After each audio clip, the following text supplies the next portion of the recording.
CBS News reports that in January, President Obama named General Electric CEO Jeffrey Immelt to head the President's Council on Jobs and Competitiveness, an economic advisory board focused on job creation.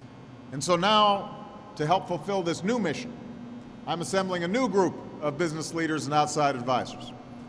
And I am so proud and pleased that Jeff has agreed to chair this panel, my Council on Jobs and Competitiveness, because we think GE has something to teach businesses all across America. In his State of the Union address that same month, meanwhile, he called for the closure of corporate tax loopholes in conjunction with a lowering of the corporate tax rate, which stands at 35%. Over the years, a parade of lobbyists has rigged the tax code to benefit particular companies and industries. Those with accountants or lawyers to work the system can end up paying no taxes at all. But all the rest are hit with one of the highest corporate tax rates in the world. It makes no sense, and it has to change. Obama's choice of Immelt came under scrutiny this past week in the wake of a front-page story in the New York Times, which reported that despite $14.2 billion in worldwide profits, including more than $5 billion from U.S. operations, GE did not owe taxes in 2010. In fact, the story said GE claimed a tax benefit of $3.2 billion. GE says the story is flawed. The company says that the Times did not take into account the impact of its GE capital losses in the financial crisis.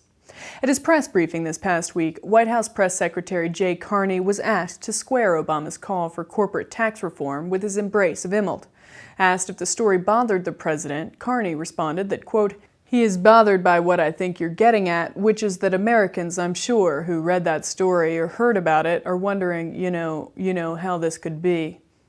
He stressed, however, that he was, quote, "not addressing this specific company because I don't know independently about that."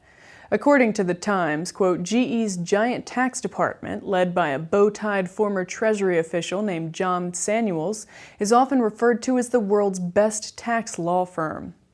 Carney was asked why, if the president wants corporate tax reform, he appointed, quote, to the head of the Competitiveness and Jobs Council a person who is now the poster child for abusing the system to get out of paying taxes.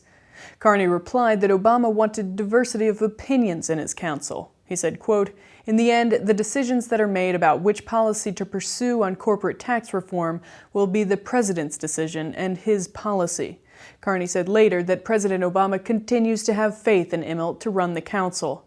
Overall, the Times notes, the share of U.S. taxes paid by corporations has fallen from 30% of federal revenue in the 1950s to 6.6% in 2009.